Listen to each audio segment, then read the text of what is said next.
Tengo un propósito hoy que ha sido el de ser súper clara. Puedo decir que he sufrido distintos episodios de ansiedad, ataques de pánico y depresión. ¿Te sale? Se sale, Juanqui, se sale. Ya veremos en un futuro en las empresas, en lugar de haber personas, hay máquinas desarrollando nuestro trabajo, pero a día de hoy todavía hay seres humanos. También sufren, padecen, sufren angustia, tienen crisis. La salud mental en las empresas es una necesidad, es un imperativo. Tus ingresos no te permiten tener una seguridad económica. Llegas justito a pagar la hipoteca, el alquiler, la luz, el agua y no te da para nada más. Por muchas acciones que lleve a cabo la empresa, si las personas no tienen un salario digno para vivir tranquilas, lo demás no lo va a valorar el empleado. Es imprescindible tener líderes que sepan cuidar, motivar y desarrollar a sus equipos. Necesitas tiempo para dedicarle a aquellas actividades que te nutren, que te apasionan, que te gustan, que disfrutas. Si no hay un equilibrio entre lo profesional y lo personal, ahí hay algo que se acaba rompiendo. Estoy trabajando ahora mismo en una empresa y tengo un problema de salud mental. ¿Qué hago?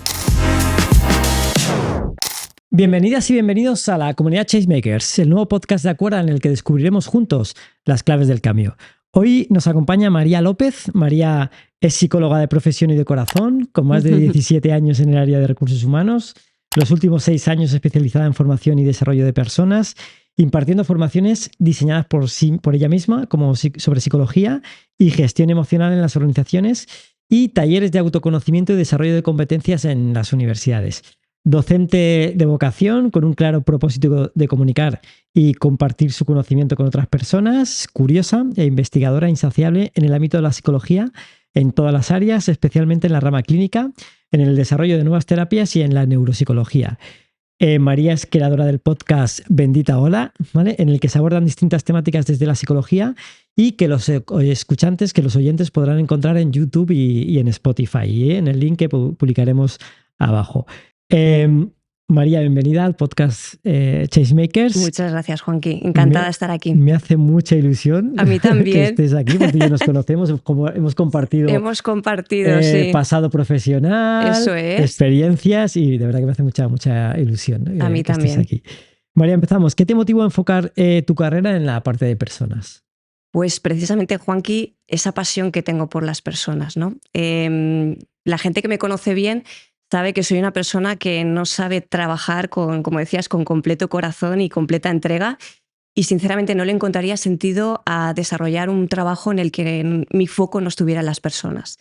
Entonces, bueno, realmente yo estudié psicología, como bien has dicho. Cuando yo empecé la carrera, creo que como la gran mayoría de las personas que estudiamos esta carrera, entramos un poco con la visión de orientarnos hacia la parte clínica, ¿no?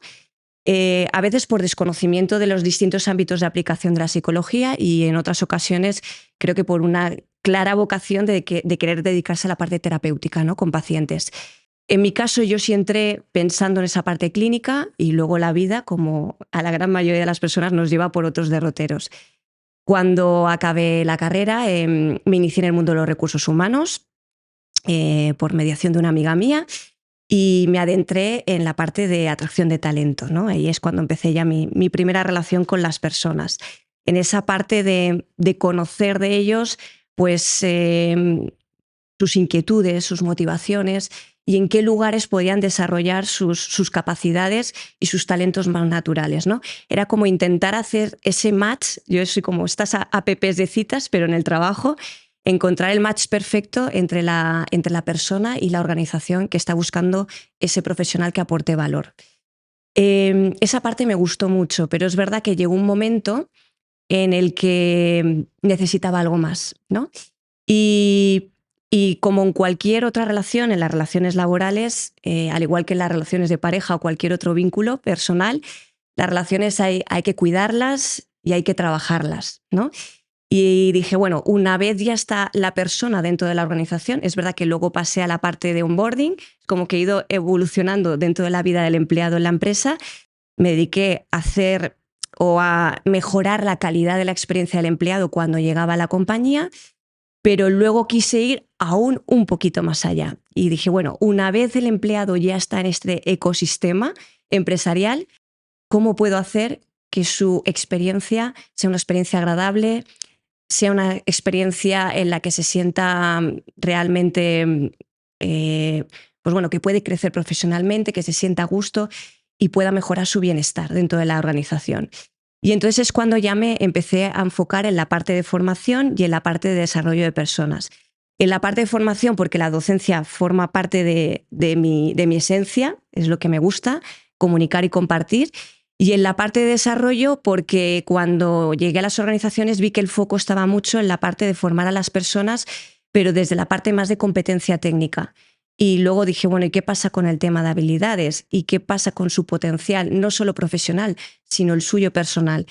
Y bueno, pues mi pasión por el tema del desarrollo personal me llevó a involucrarlo también en el ámbito de las organizaciones. Y entonces empecé a trabajar un poco más esta parte.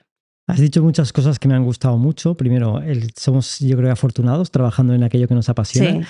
De que trabajas lo que te gusta, en lo que te apasiona y no tendrás que trabajar el resto de tu vida, ¿no?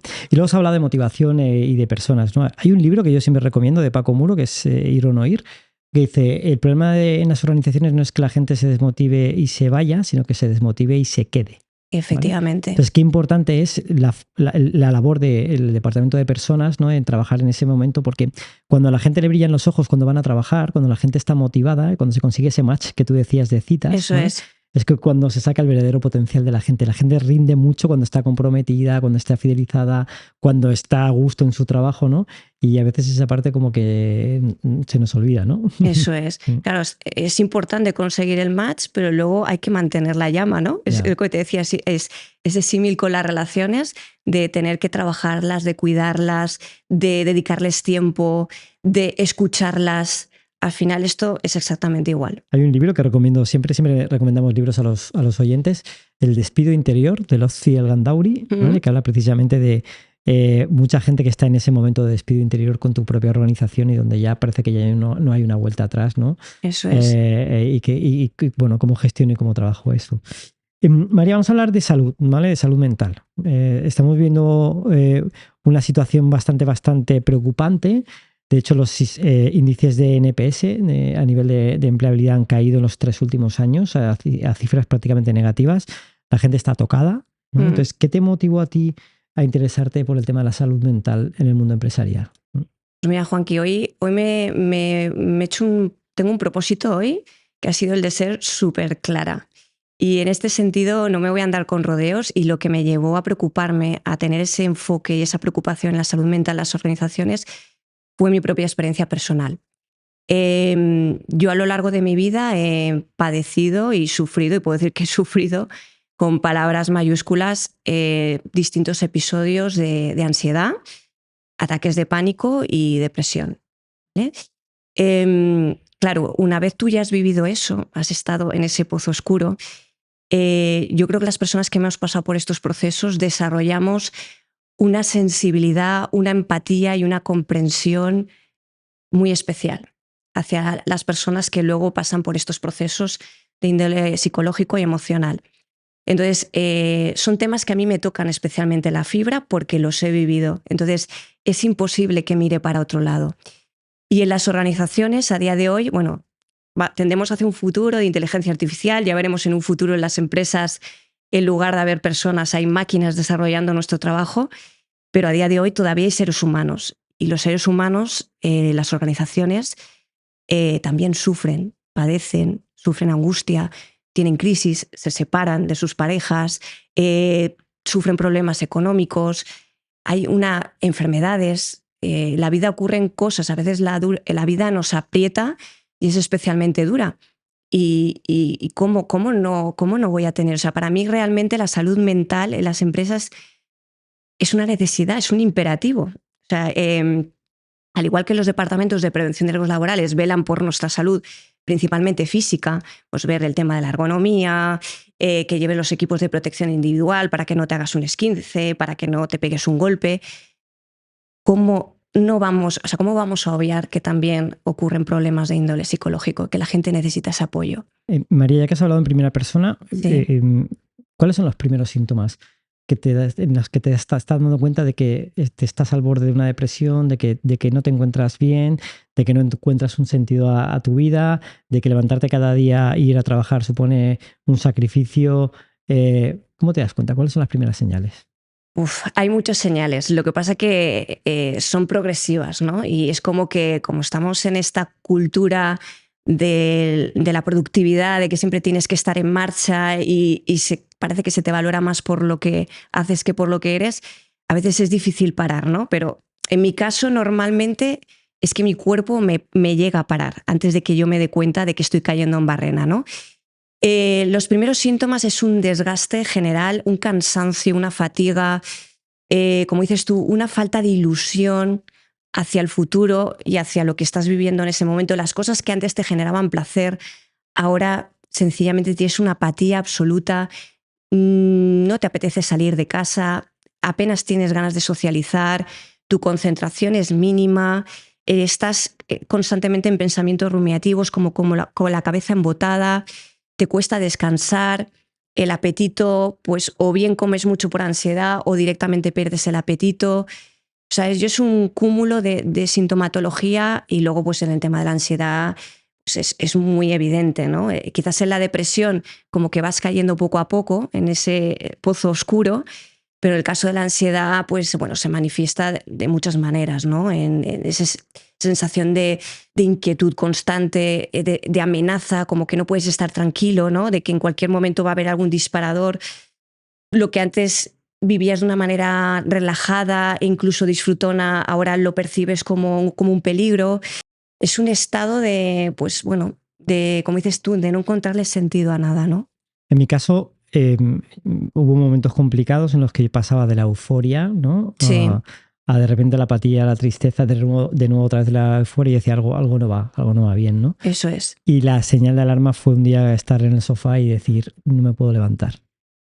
No me puedo levantar físicamente, o sea, no tengo fuerza suficiente para levantarme del sofá. Esa es la palabra, Juanqui, no tener fuerzas. No. Esa es la palabra, cuando te sientes devastado, es decir, es que no me siento con ánimo de levantarme y de ducharme y de ponerme en marcha y de coger el coche. O sea, se te hace todo un mundo. ¿Te sale? Se sale, Juanqui, se sale. Y mira que yo he estado en momentos en tener serias dudas de que iba a salir de ese pozo, ¿no? Pero creo que con las herramientas necesarias se sale, por supuesto. Hay que pedir ayuda, ¿no? Hay que levantar la mano. Hay que pedir ayuda, sí. A veces cuesta, por lo que te digo que a veces pensamos, y yo en mi caso, fíjate, yo decía, soy psicóloga, estoy dando talleres de inteligencia emocional, ¿cómo voy a pedir ayuda? Yo sí, yo tengo las herramientas, ¿no? Somos seres humanos y todos en algún momento podemos caer. Sí, sí. Llevándolo al tema y al terreno profesional y al área de personas y la parte de talento, ¿vale? A nivel de organización, ¿cuáles son las principales causas de estrés y ansiedad en los equipos? Pues mira, cogiendo un poco como modelo la pirámide de Maslow, no sé si la conoces, voy a empezar desde los básicos hasta las causas un poco más trascendentales, ¿no? O esenciales de cualquier persona. En los básicos yo pondría aquellos trabajos en los que no hay una seguridad financiera, es decir, que tus ingresos no te permiten tener una seguridad económica, en la que llegas justito a final de mes o llegas justito a pagar la hipoteca, el alquiler, la luz, el agua y no te da para nada más. Y al final las personas también necesitamos vivir un poco. Entonces, por muchas acciones que lleve a cabo la empresa, y esto es una realidad, porque cada vez intentamos emplear más cosas en nuestra propuesta de valor, pero si las personas no tienen un salario digno para vivir tranquilas, lo demás no lo va a valorar el empleado. Eso empezando por las cosas básicas. Por otro lado, diría también la carga de trabajo. Si la carga de trabajo no es proporcional, pues bueno, la persona va a llegar a un burnout increíble porque, oye, todos tenemos unas capacidades, pero llega un momento que si la carga de trabajo es mayor y no nos permite tener un equilibrio, y eso enlaza con la siguiente que iba a decir, la conciliación con nuestra vida personal, ya no digo familiar, pues sé que no tengas familia, pero oye, necesitas tiempo para dedicarle a aquellas actividades que te nutren, que te apasionan, que te gustan, que disfrutas. Si no hay un equilibrio entre lo profesional y lo personal, ahí hay algo que se acaba rompiendo, ¿vale? Por otra parte, te diría también el liderazgo, ¿vale? Y eso es algo que estamos trabajando mucho en mi organización. Es imprescindible tener líderes que sepan cuidar, motivar y desarrollar a sus equipos, ¿vale? Y para ello ese primer trabajo tienes que hacerlo con los líderes, porque los líderes al final son personas también, y nosotros lo que hemos hecho es empezar por programas o itinerarios de desarrollo que les lleven a ellos a desarrollar sus propias capacidades. Primero, autoconocerse a ellos bien y autocuidarse, autorrespetarse y automotivarse ellos para luego poder ser un referente para aquellos colaboradores que tienen en sus equipos. Entonces, es imprescindible que esos líderes sepan crear un entorno de contención o que digo yo de seguridad psicológica en la que las personas puedan ser ellas mismas, expresarse libremente, abiertamente, de forma honesta y que la gente se sienta a gusto en el entorno de trabajo. Enlaza con la siguiente que quería decir, que es el ambiente laboral. En eso no solo influye el líder, pero sí que el líder puede ayudar a co-crear ese ecosistema, ¿no? De un entorno amable en la que las personas se sientan a gusto. Entonces, por mucho que tengas un buen puesto de trabajo, te gusten tus funciones, la empresa tenga una propuesta de valor en la que tengas una serie de beneficios sociales increíbles, si el ambiente de trabajo es un entorno hostil, no vas a tener ganas de ir allí, ¿vale? Entonces, esa parte relacional también es fundamental. Y yéndome ya al vértice de la pirámide, yo enlazaría con la parte de que realmente encuentres a tu trabajo un sentido, un propósito. Porque no todo el mundo lo necesita, también tengo que decirlo, Juanqui, porque últimamente se nos ha ido la cabeza con eso de que tienes que hacer de tu pasión tu profesión o de tu... bueno, a ver, no nos volvamos locos. Hay gente que va a trabajar, sabe que ese trabajo tiene una funcionalidad que es tener unos ingresos para luego, en su tiempo libre, poder desarrollar todas esas cosas que le apasionan. Y está realmente bien. Lícito.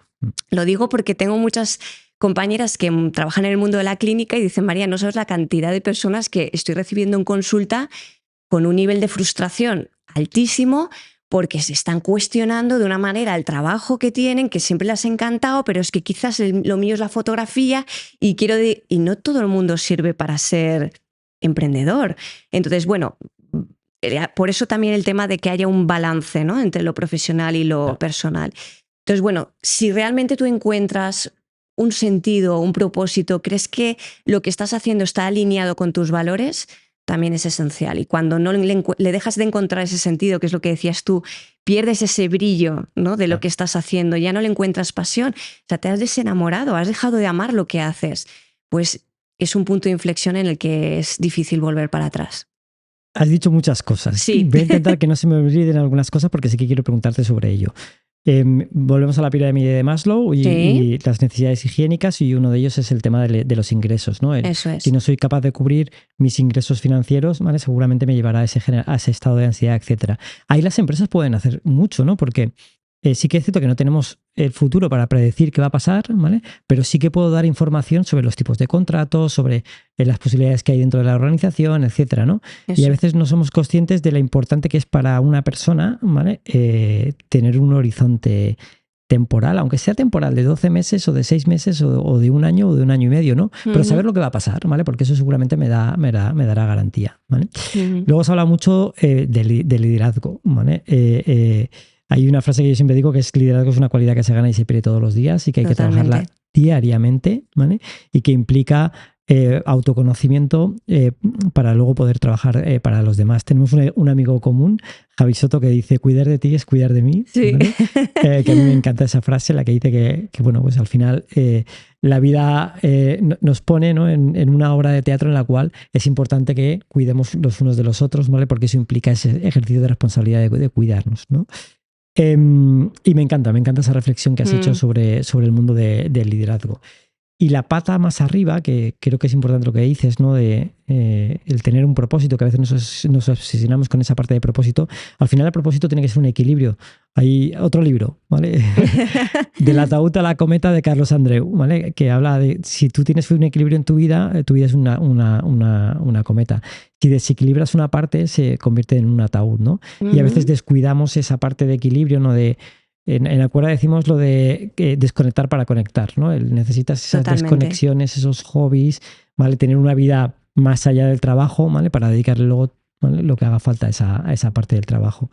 Hay una cosa que no podemos obviar, que es el tema COVID, ¿vale? Todos vivimos un acontecimiento mundial que nos metió en casa, ¿vale? Y que cambió nuestra manera de relacionarnos a nivel personal en el mundo del trabajo. ¿Cómo afectó el COVID en la salud mental de los colaboradores? Pues mucho, Juanqui.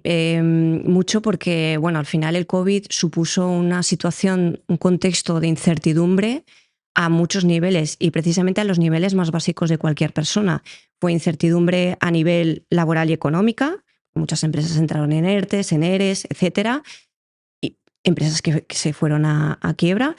Incertidumbre a nivel sanitario, incertidumbre a nivel relacional porque no sabías cuándo ibas a poder ver a tus familiares, ¿no? Entonces, claro, ha tocado como 3 patas básicas, ¿no? Entonces, mantener esa incertidumbre prolongada en el tiempo lo que ha hecho es incrementar el estado de alerta en las personas y con ellas el estado de estrés, mantenido el tiempo un nivel de cortisol muy elevado y bueno, pues eso nos ha llevado pues efectivamente a estar como más alertas y más inquietos.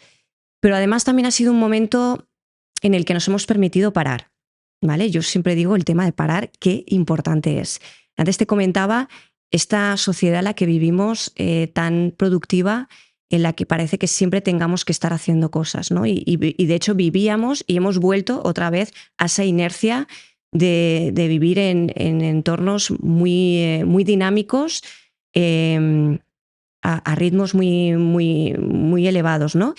La pandemia nos permitió parar ese ritmo, pasar de 5.000 revoluciones a 500 y poder cuestionarnos cosas, ¿no? Y entonces la gente empezó a ver, bueno, no sé si esta vida me hace feliz. Mi marido, que lo veo a veces de uvas a peras, pues ya no sé si quiero estar con él. Me da cuenta que mi hijo tal. O sea, situaciones que no nos habíamos planteado y hacer ese punto de inflexión para valorar cosas de nuestra vida, ¿no?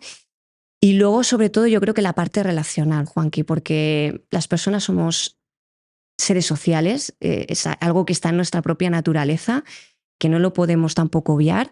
Y yo te hablo, por ejemplo, en mi caso concreto, yo viví la pandemia sola, porque yo vivo sola y me pilló justo en ese momento que no tenía pareja, y yo estuve 4 meses y medio sin abrazar a nadie.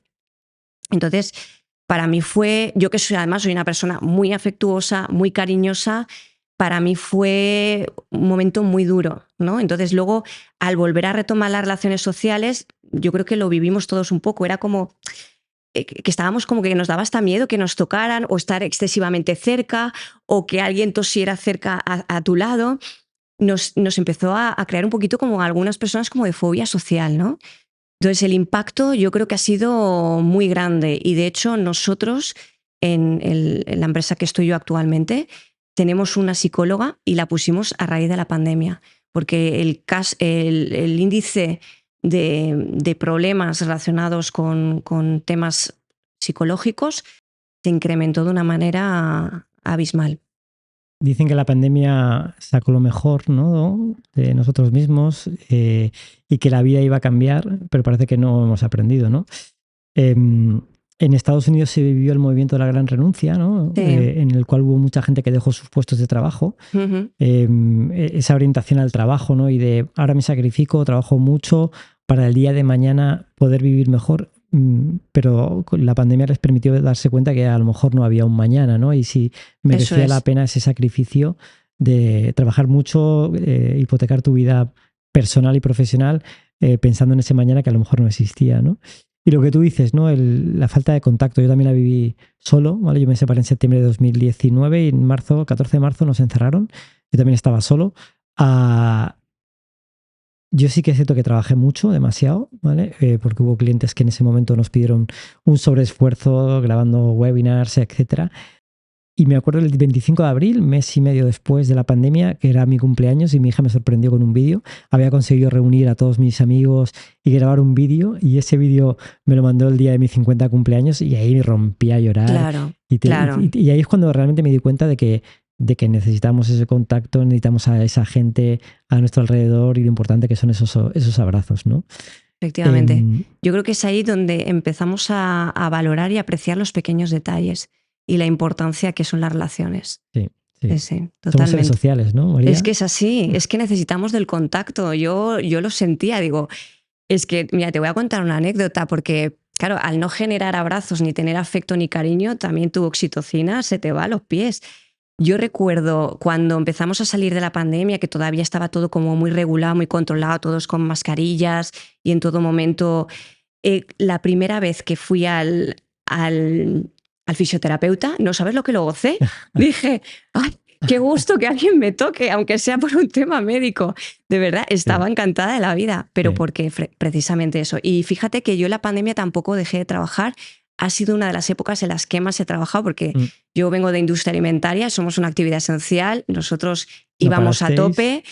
Pero claro, había unas necesidades en ese momento más especiales que teníamos que regular y la verdad, pero claro, era del entorno de trabajo en el que estabas con un nivel de estrés hasta aquí a tu casa estar solo, ¿no? Y fue bastante duro. La pandemia introdujo una serie de hábitos, unos cambios de hábitos como fue el teletrabajo. ¿Cómo ha afectado a la salud mental el teletrabajo? Pues yo creo que bastante, precisamente por eso que estábamos diciendo, ¿no? Esa carencia de actividad relacional a las personas les hizo estar como más metidas en su mundo, ¿no? Más introspectivas, más en su bucle. Y los seres humanos necesitamos compartir experiencias. Entonces, al que estaba siempre en casa, pues siempre con su pareja o con sus hijos o solo, en su mood constantemente y fíjate que lo que te decía de los detalles, ese detallito de ir a la oficina y decir, oye, qué vestido más bonito llevas hoy, oye, pues me encanta. O bueno, ¿y qué tal? ¿Cómo has pasado el fin de semana? Oye, ¿y tú cómo has vivido esto? ¿Cómo lo ves? O mira, ha venido fulanito y me ha comentado esto. A pasar a las pantallas, a los Teams, a los Zoom, que sí, que al final seguíamos manteniendo de alguna manera las relaciones sociales, pero ese tocar, ese calorcito que digo yo de estar cerca de la gente, eso lo hemos notado muchísimo, Juanqui.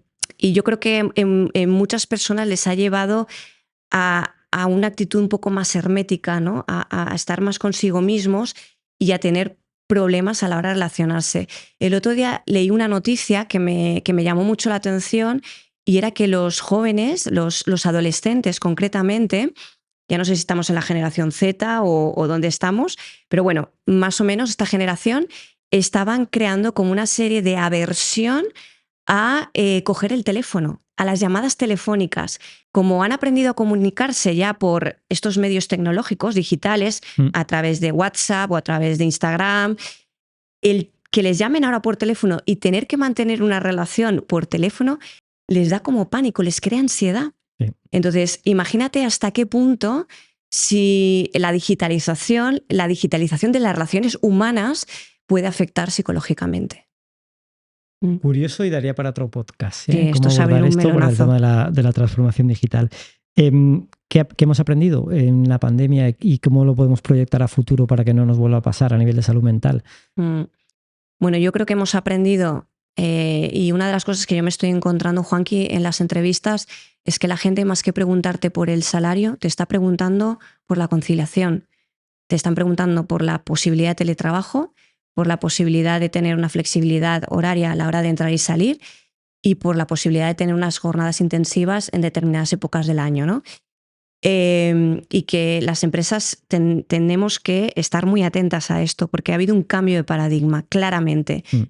La pandemia ha sido un punto de inflexión en este sentido. Y es que la gente se ha dado cuenta que es importante cultivar y cuidar las relaciones en su vida personal. Que es importante dedicar tiempo, como decíamos antes, a las cosas que realmente le nutren. Y que hay que cuidar también mucho la salud, ¿vale? De hecho, bueno, tú lo sabes que en la pandemia la gente se volvió loca entrenando en casa, todos nos pusimos a cocinar, de repente nos volvimos muy healthy todos. Y es que verdaderamente, si uno no se encuentra bien, Juanqui, con la vida que tenemos, en que vivimos en un entorno que sigue siendo, aunque hemos vuelto a una relativa normalidad, pero hemos aprendido a raíz de la pandemia que en cualquier momento las cosas pueden cambiar, ¿no? Entonces, lo importante para enfrentarse a esta vida, que a veces es competitiva, que es dura, que es un ritmo frenético el que llevamos, lo principal es que tú te encuentres bien. Entonces, cuidarse física y mentalmente. Y además es fundamental lo que dices tú, ¿eh? No solo a nivel mental, sino a nivel físico, ¿vale? Y incluso a nivel espiritual, ¿no? Tener ese equilibrio Efectivamente. te permite aportar el futuro, ¿vale? Con energía totalmente distinto y a veces descuidamos, ¿vale? O la parte física o la parte mental o incluso la parte espiritual, ¿no? Entonces es muy importante. Llevándonos al terreno de la empresa, María, yo soy directivo de una empresa, soy mando intermedio. ¿Qué señales puedo ver yo en mi equipo que me puedan darme cuenta de que hay un problema de salud mental en algún miembro de mi equipo y cómo puedo ayudarle? Pues mira, señales, yo creo que una de las principales es la motivación, y la motivación se ve cuando la persona realmente pues no da más, o sea, es la ley del mínimo esfuerzo, ¿no? Que puede haber personas que desde el inicio han tenido un poco esta actitud, pero bueno, en las que no aportan ideas, en la que no hay proactividad, en la que lo justo, pero porque realmente les ves ya en su propia actitud que no hay unas ganas de aportar valor, ¿no? a la posición. Luego, en el tema, en cuanto a la actitud, no solo a nivel de tareas, sino en relación también a las personas. Si ves un cambio en cómo se relaciona con sus compañeros, si de repente lo ves más irascible, si se queja de todo, si al contrario le dices cualquier cosa y a la mínima se pone a llorar, pues son comportamientos en los que verdaderamente ahí hay que ahondar porque está pasando algo. También yo creo que hay un tema básico, pues por ejemplo, también a nivel físico, o la persona vemos que está excesivamente cansada, que está muy fatigada, o bien porque no está durmiendo bien, o vemos que esa persona ha experimentado un cambio de peso importante, o bien porque ha ganado mucho peso o porque ha tenido una pérdida de peso muy importante. Temas de concentración, porque comete muchos fallos. O sea, yo creo que hay muchos indicadores que son clave para detectar que una persona puede estar padeciendo algún problema de salud mental. Qué importante ahí es no hacer juicios, ¿vale? Porque es muy sencillo y muy fácil entrar enseguida en la crítica. Es que ya no rinde igual, es que ya no es el mismo, que ya no es la misma, ¿vale? Entonces no enjuiciar y... Preguntar. Preguntar. Es básico, Juan, que era lo siguiente que te iba a decir. Necesitas conocer bien a tus equipos para detectar esos matices de cuando algo ya no va bien. Si no conoces bien a tu equipo, porque he hablado de temas de motivación, pero es que no a todas las personas nos motiva lo mismo. Entonces, si ves que lo que motivaba a esa persona ya deja de causarle pues entusiasmo, pues bueno, vamos a ver, a detectar qué está pasando ahí y preguntemos lo que decías tú, no establezcamos juicios de valor, ¿no? Que es a lo que tendemos normalmente casi todas las personas. Un líder tiene que hacer de coach, ¿no? También. Sí, mucho coaching, mucho. Sí. Y como organización, ¿qué medidas puedo poner yo para intentar anticiparme a lo que pueda pasar en mi organización, fomentar ese liderazgo en mis equipos y en mis mandos intermedios para que estén muy pendientes de eso? Porque es un problema gravísimo que hay, que lo tenemos ahí y que en muchas organizaciones ya ha estallado, ¿vale? Y que yo creo que desde el Departamento de Personas y Talento hay cosas que se pueden hacer, ¿no? ¿Qué se puede hacer? Se pueden hacer muchas cosas, Juanqui. Yo te voy a hablar de algunas de las que hemos implementado en mi empresa y que creo que están funcionando muy bien. La primera son estos programas que estamos haciendo, estos itinerarios yo no le hablo formación porque para mí va más allá de la formación. Para mí son programas que están teniendo una trascendencia en la vida no solo profesional, sino personal de los colaboradores que forman parte de la organización. Son programas que invitan al autoconocimiento y a desarrollar estrategias de gestión emocional y de autorregulación emocional que les ayuden no solo en la parcela profesional, sino también en la personal, porque al final las personas no podemos desligar una de otra. Una impacta sobre la otra. Entonces, a mí me ha pasado en los últimos programas que hemos desarrollado en mi empresa que hay personas que se han acercado y me han dicho, María, me sabe mal porque lo que hemos vivido siento que me lo voy a llevar más a mi terreno personal que al profesional. O sea, siento que me ha servido más personalmente que aquí en la empresa. Y yo digo, pues objetivo cumplido. O sea, no me digas más, es que realmente si tú estás bien personalmente, eso se va a denotar en la compañía. Entonces, estos programas, hablo de programas que no son de un día o dos. Estas pildoritas formativas que ese día salen súper enchufados, súper motivados y a los 2 o 3 días vuelven a caer en los mismos hábitos. Son programas, Juanqui, que normalmente duran meses en los que hay un seguimiento y los invitamos mucho a pasar a la acción, ¿vale? Y que las personas de la organización impulsamos, estimulamos a las personas a que todo lo que están aprendiendo lo lleven a la acción. No solo en la organización, sino personalmente. ¿Cómo? Pues a través de hábitos saludables. Por ejemplo, en mi empresa, sé que es algo que no es común, pero por ejemplo en servicios centrales tenemos un gimnasio, entonces invitamos mucho a la gente a que haga uso del gimnasio. Luego pues hacemos también muchas actividades deportivas conjuntas, pues el tema de las carreras, ¿no? El tema de promocionar las carreras y pagar los dorsales para que la gente corra en grupo. Hacemos talleres de nutrición saludable, hacemos talleres de mindfulness una vez al mes. Como te he dicho, tenemos una psicóloga para atender a aquellos casos que consideramos que tienen que tener una intervención especial, y tenemos también programas de coaching, ¿vale? Por el que en mi empresa han pasado ya casi 80 personas. Entonces, todas estas acciones pues obviamente están contribuyendo a que la gente vea que hay una preocupación especial por la salud y el bienestar de las personas. Y bueno, hacemos también conferencias, pildoritas, talleres de inteligencia emocional en el que damos herramientas a las personas, que esto lo hago yo más a nivel interno. Y luego, pues bueno, también velar por esas medidas de conciliación, también, porque es lo que te comentaba, que si escuchas a las personas, realmente hay una preocupación en relación a este tema. ¿Qué se puede hacer? Pues oye, si una persona, por ejemplo, tiene enfermo un familiar cercano, imagínate, pues mira, tengo a mi madre que está con cáncer y está ahora con el tratamiento y necesita una atención especial. ¿Te importa que durante esta semana que tengo que estar a la día teletrabaje? Sin ningún problema. Yeah. Entonces, tener esa sensibilidad ante los intereses ajenos y dar facilidades a las personas, ¿no? Al final es que te preocupe, ¿no? Efectivamente, que te preocupen trabajes. las personas. Sí. Eso es. Y todo es positivo al final, ¿no? Es que en este caso, por ejemplo, esto no conlleva ninguna inversión para la organización. Pero hay un estigma social, ¿no? Con el tema de la salud mental, y más en el mundo de la empresa, ¿no? ¿Cómo podemos a nivel organizacional abordar ese estigma social que hay con el tema de la salud mental? Parece que nos da miedo hablar de ello. Nos da miedo hablar de ello, sí.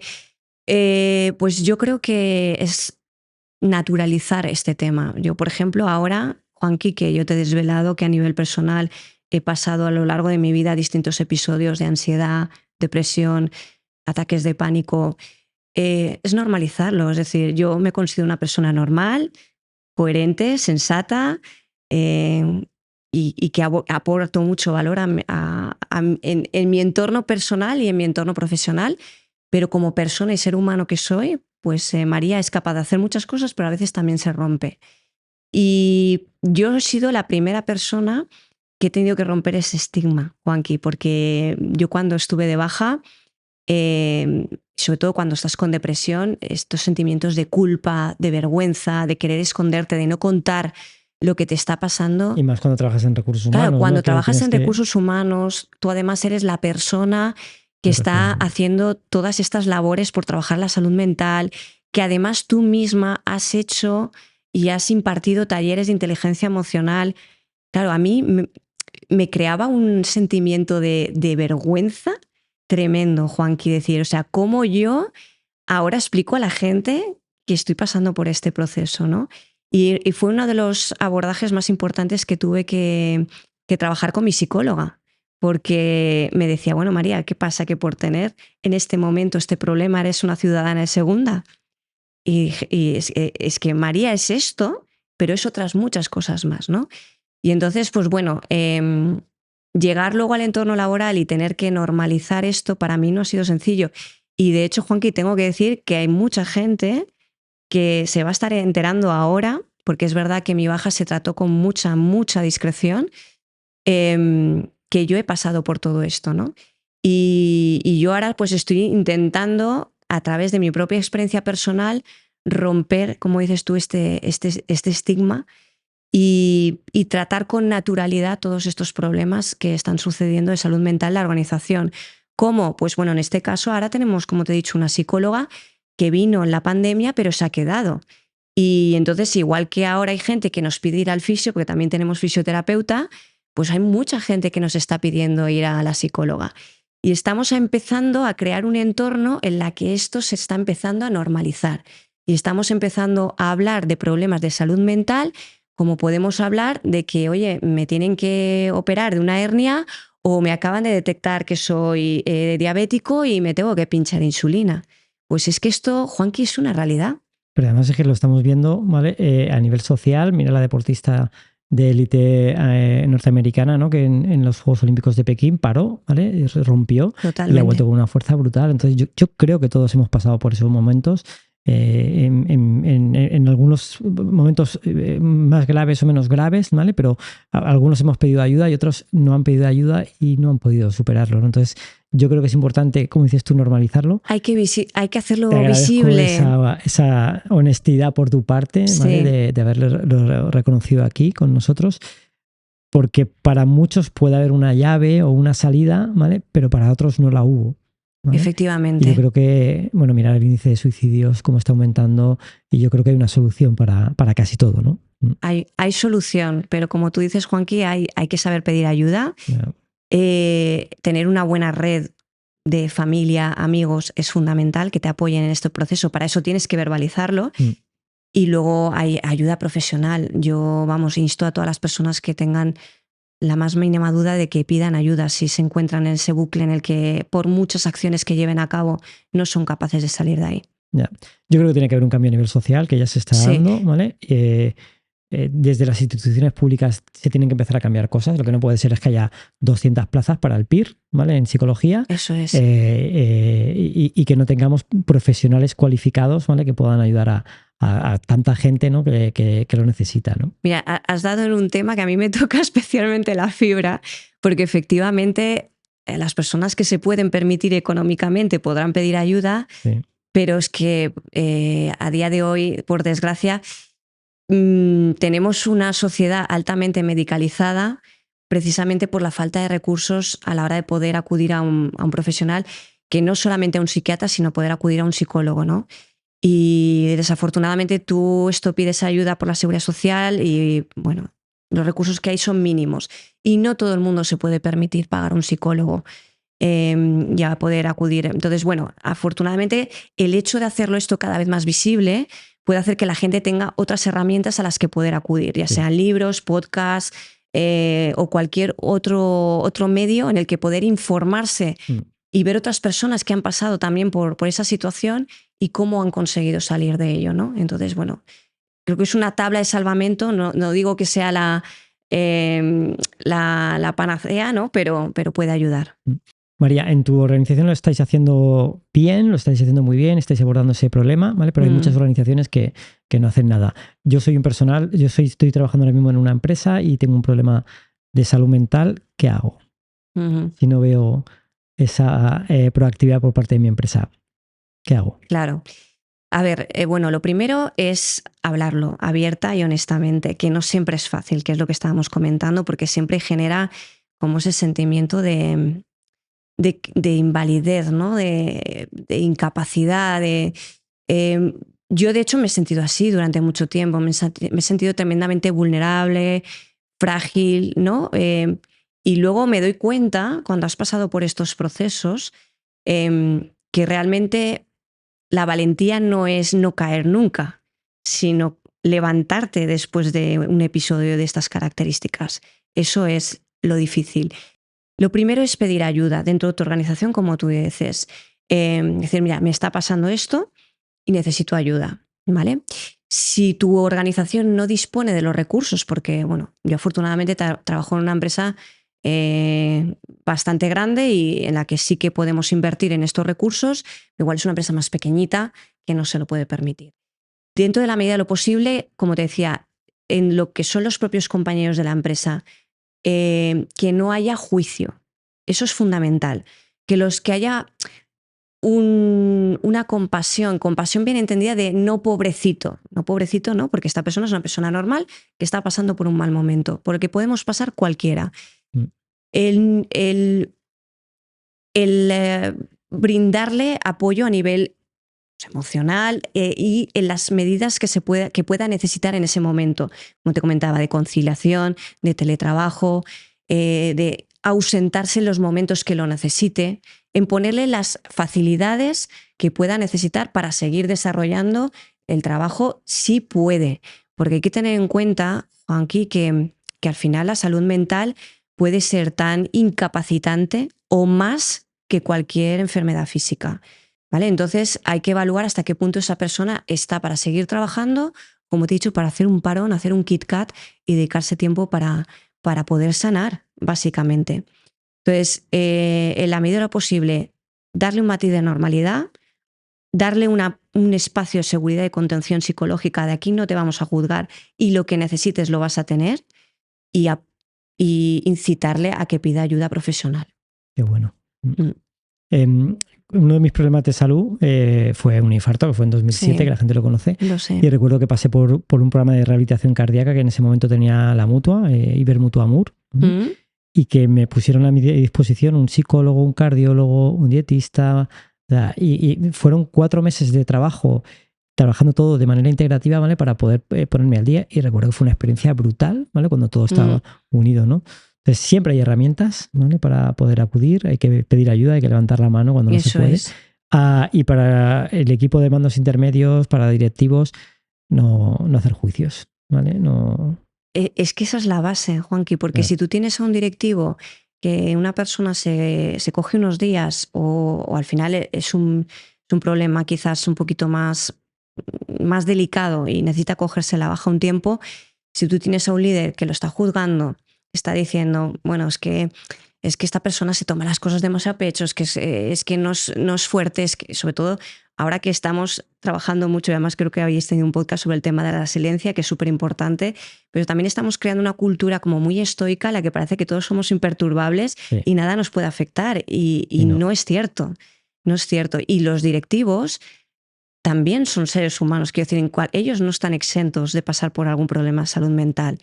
Entonces parece que a veces hasta que no les toca a ellos, como digo yo, la patatilla, parece que no son sensibles a estos problemas, ¿no? Además idealizamos muchas veces la figura del líder, ¿no? Insensible, ¿no? Con carácter, con carisma, ¿no? Exacto. Te parece que están hechos de otra pasta, ¿no? Sí. Y no, y son personas como en cualquier cualquiera. Momento puede ocurrir. Efectivamente. Sí. Quizás no ha llegado la situación que les haga ese clic en el que puedan caer, ¿no? Pero bueno, nadie estamos exentos, Juanqui. María, háblanos de Bendita Ola, tu podcast. ¡Wow! Pues mira, te voy a contar porque me emociona mucho hablar de este proyecto, porque Bendita Ola surgió cuando yo estaba de baja por depresión. Hay veces que cuando uno está en estos momentos en la que todo es de color gris, por no decir casi negro, hay una incesante actividad creadora también. Cuando estás conectada a esa sensibilidad tuya, esa vulnerabilidad, porque yo reconozco que esa es una cualidad mía, que a veces es una cualidad para en positivo y a veces para en negativo, ¿no? O sea, pero cuando la saco en positivo, salen y creo cosas muy bonitas, como es el podcast. Bendita Ola es un espacio en el que se habla de psicología, pero desde muchas vertientes, ¿vale?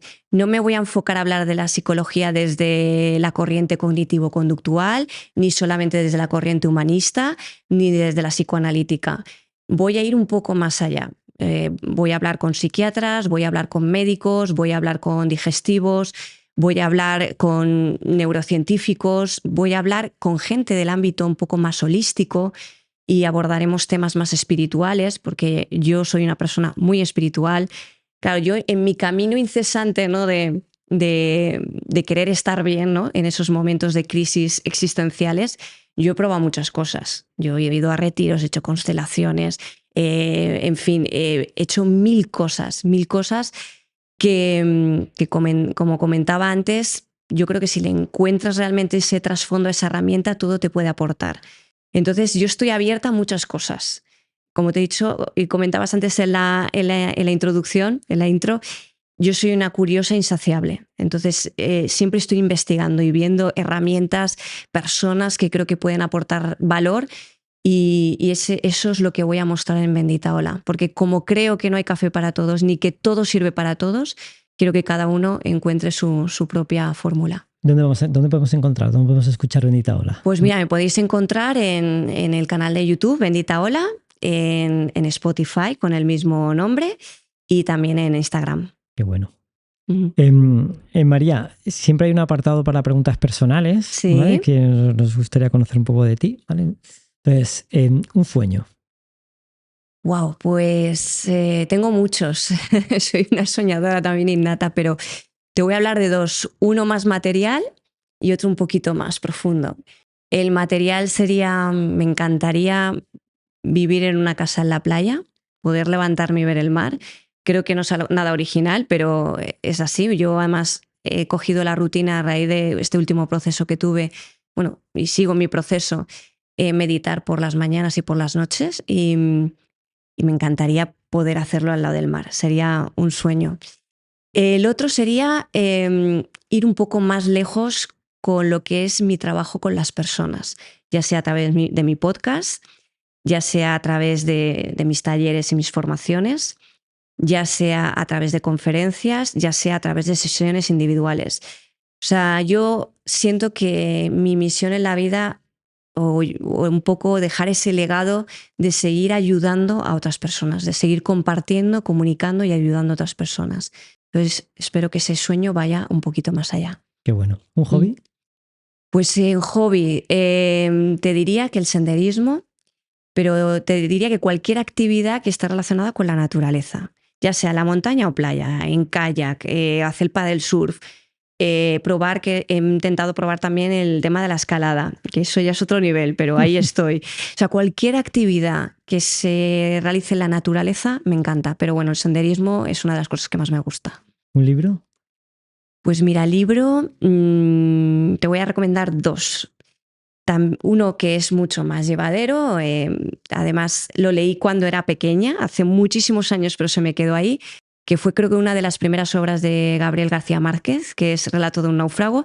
Es súper cortito, se lee en nada, pero tiene mucho lujo de detalles y como me encanta ver esas situaciones extremas por las que a veces pasamos los seres humanos, él lo narra excelentemente.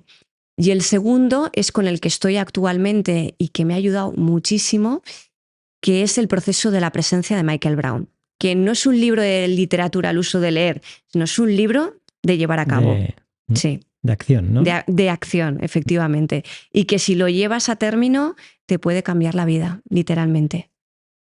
Hay libros, ¿no?, que entran en tu vida y que te cambian la vida, ¿no? Sí, efectivamente. Un viaje, María. Pues mira, un viaje, yo soy muy viajera, esta me cuesta porque tengo como muchos en la lista, pero yo diría que o bien Islandia o Noruega, pero por el tema de ver auroras boreales. Bueno. Estoy obsesionada con verlas. Y como hablo tanto de ellas, mi algoritmo de Instagram no para de mostrarme reels sobre auroras boreales. Es una pasada. Yo tengo uno de esos sueños y como yo siempre necesito visualizar para ir haciendo cumplir los sueños poco a poco, me acuerdo que me compré un aparatito que reproduce auroras boreales, wow. Lo tengo conectado con Alexa. De hecho, mis hijos se ríen mucho porque yo llego a casa y digo, Alexa, enciende aurora, ¿vale? Y directamente proyecta una aurora boreal encima de mi habitación y es brutal. Es brutal. Ya me conecta con eso. Sí. María, ¿cuál es un secreto que jamás hayas compartido con nadie? Pues la verdad es que soy como un libro abierto, entonces me cuesta encontrar cosas que no haya contado, porque además como dentro de mi proceso he trabajado con profesionales tan dispares de distintas disciplinas, es como que me ha tocado hablar de cosas como muy íntimas. Entonces, que no sepa nadie me cuesta decirte, pero cogiendo el hilo un poco de lo anterior, quizás hablar de mi propio proceso, ¿no? con la depresión. Es algo que durante mucho tiempo lo he guardado para mí misma. Es verdad que no en mi entorno más cercano, pero sí fuera de ese entorno más íntimo me ha costado mucho hablar de ello, ¿no? Era como que sentía una sensación como de vergüenza.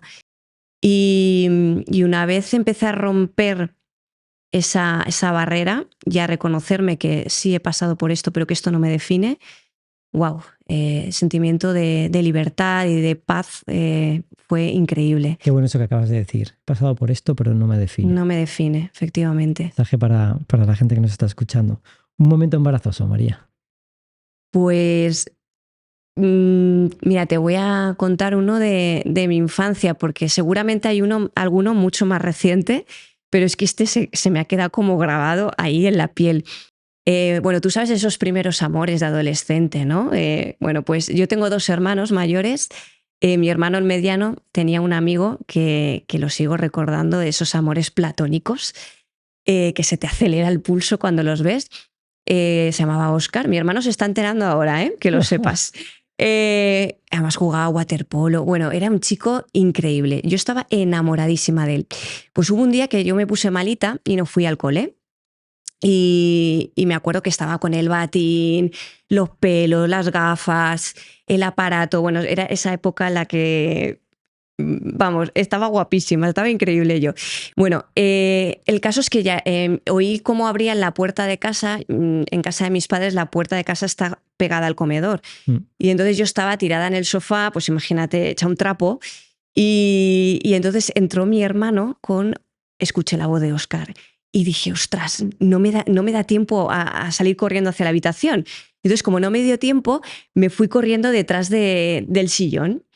Y entonces, claro, entró mi hermano por el comedor y justo en ese momento llamaron por teléfono. Y mi hermano cogió el teléfono que estaba al lado del sillón y yo estaba acurrucada detrás del sillón. Coincidencias de la vida que ¿para quién era la llamada? Para mí. Y entonces, claro, mi hermano empezó, María, María... Y yo, claro, de repente, imagínate, yo salí detrás del sillón, sí. Claro, mi hermano se quedó como diciendo, ¿pero qué haces? Y yo, y cogí una mesita que tenía mi madre detrás, que era la típica mesita esta para tomar café. Digo, moviendo la mesita. Y mi hermano, ¿ah? Mira, de verdad, es que es una tontería, pero Juanqui, te lo juro que la cara de cuadro que se le quedó al chico fue increíble. La verdad que lo pasé fatal. Bueno, ahora ya sabe Óscar que en aquel momento estabas totalmente enamorada Estaba de él. coladísima. Sí.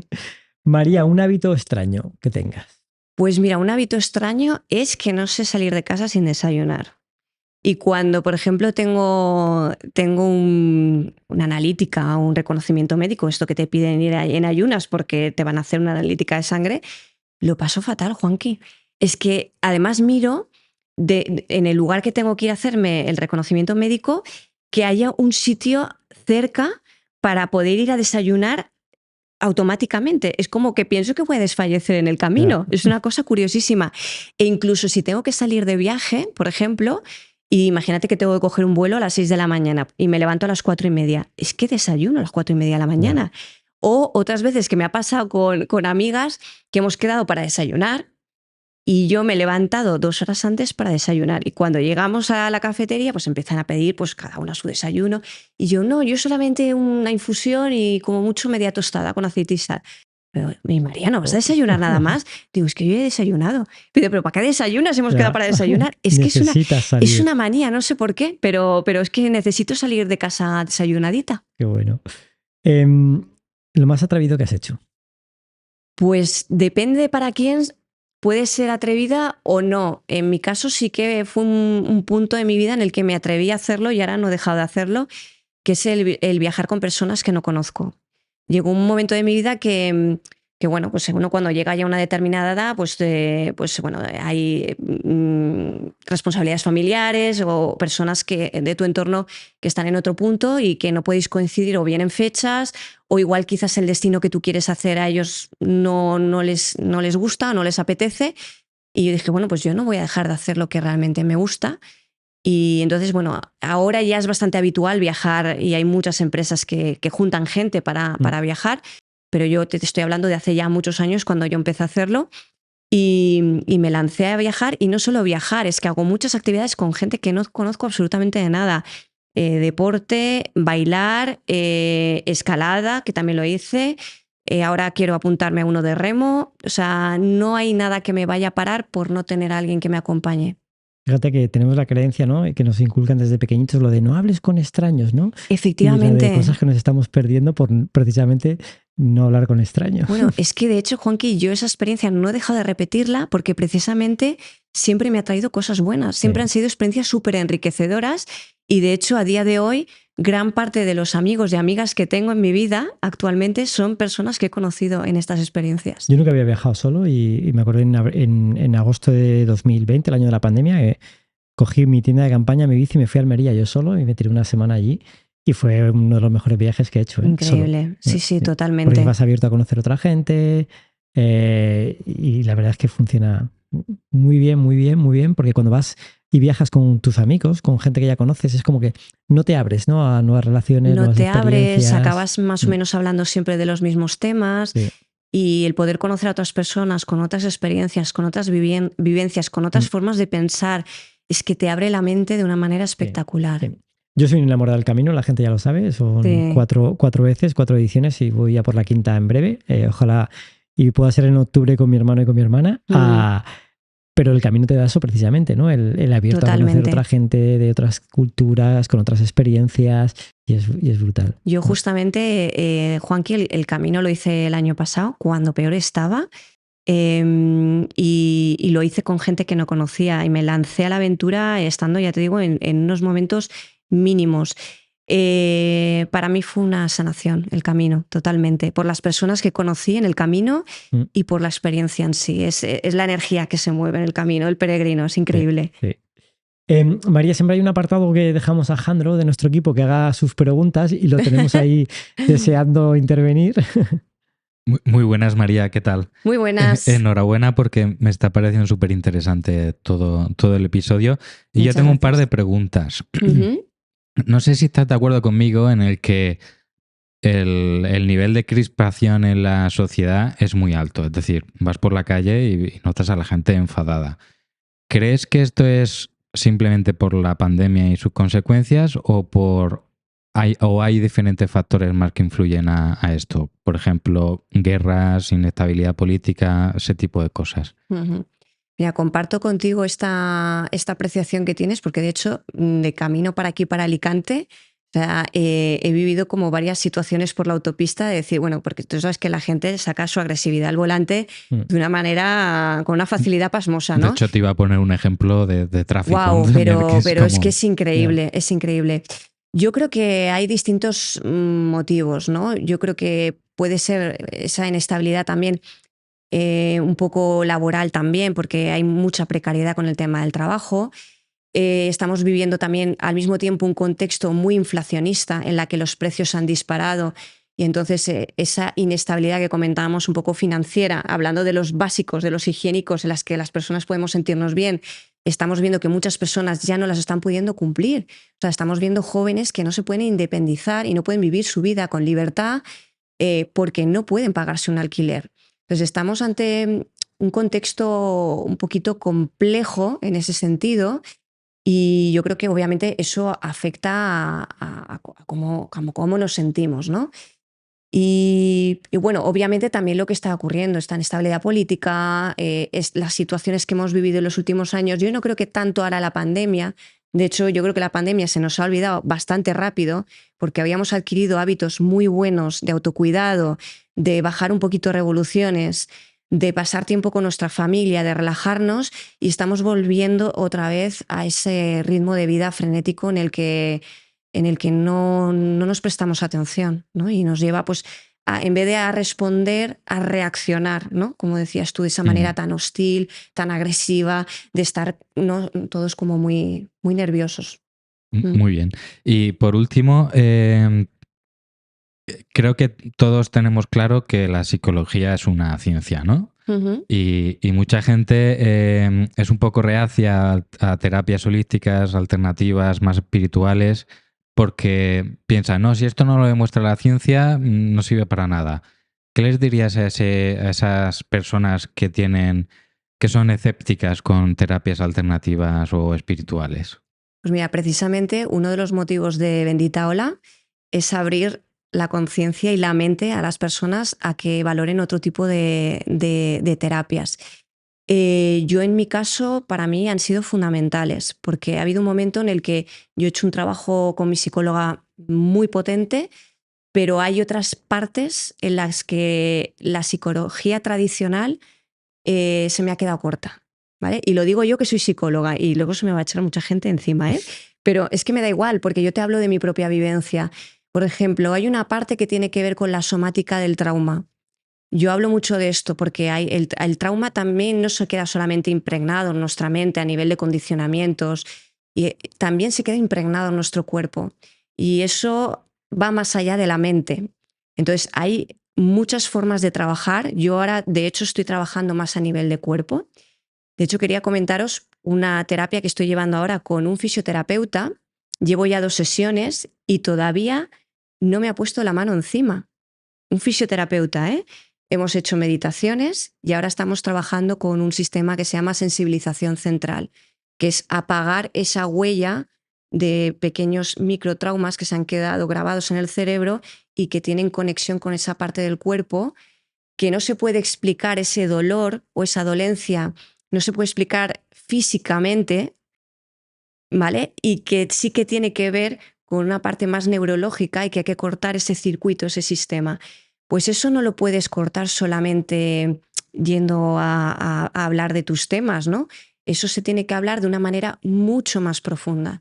Por eso creo que es importante seguir investigando otras fórmulas, otras alternativas que conecten contigo y que digan y que te hagan ese pequeño clic. O sea, que para mí la parte espiritual es básica. O sea, que existe una relación, ¿no? También con la psicología, un complemento de... Es un complemento, efectivamente. Es un complemento, porque además es que no puede haber una desconexión entre la mente y el cuerpo. Y obviamente, pues a veces hay que indagar y profundizar, porque hay veces que hay cosas que racionalmente las entiendes, las comprendes, pero hay otras que están más integradas en ti y que tienes que ir poquito a poco desgranando y descodificándolas. Y para eso hay veces que necesitas otro tipo de terapias. Muy bien, muchas gracias. A ti, Jandro. Gracias, Jandro. Yo creo que al final hay un amplio abanico de herramientas y que es bueno conocer por parte de todos, ¿no? Si eres más mental, pues a lo mejor necesitas más terapia tradicional. Eso es. Si eres más espiritual, necesitas herramientas más espirituales. Si eres más físico, necesitas más cuerpo. Lo bueno que tienes es conocer todas esas herramientas y que te ayuden en ese proceso de cambio, ¿no? Así es, así es. Yo precisamente es lo que tú comentabas, como yo decía que no hay café para todos y este es un claro ejemplo. Hay gente que conecta más con esas terapias más holísticas, ¿no? Pero al final yo siempre concibo que la sanación siempre está en tener una visión más integrativa, ¿no? Y porque siempre hay varios palos, varias campanitas que tienes que tocar y siempre va a haber un momento en el que en uno de los caminos sientas que ya no puedes avanzar mucho más, ¿no? Y entonces, bueno, hay que abrir a explorar otras posibles alternativas. Te recomiendo que escuches un podcast de Noelia Zen Vibes, ¿vale? Precisamente a mí uno de los que más me ha resonado es uno que hace con Raquel Linares, ¿sí? Que trabaja precisamente en la medicina integrativa, ¿no? Y es brutal, ¿no? Uh-huh. Pues nada, no tenemos más tiempo. María, me ha encantado. Los que nos estáis escuchando, prestar atención si os habéis sentido identificados en algún momento dado, o bien porque estáis atravesando ese momento de depresión, de no encontrarme bien, de qué me está pasando. Sabed que podéis pedir ayuda, ¿vale? Levantad la mano y pedir ayuda. Si estáis trabajando como directivos o como empleados en cualquier empresa y detectáis esto en cualquier colaborador, no poner juicios, por favor. Y hay herramientas para poder ayudar. María, ha sido un placer. He disfrutado mucho. Lo mismo digo, Juanqui. Haremos más cosas. Seguro. Y a todos nos vemos en el próximo episodio. Y recordad, cambiar va de cambiar.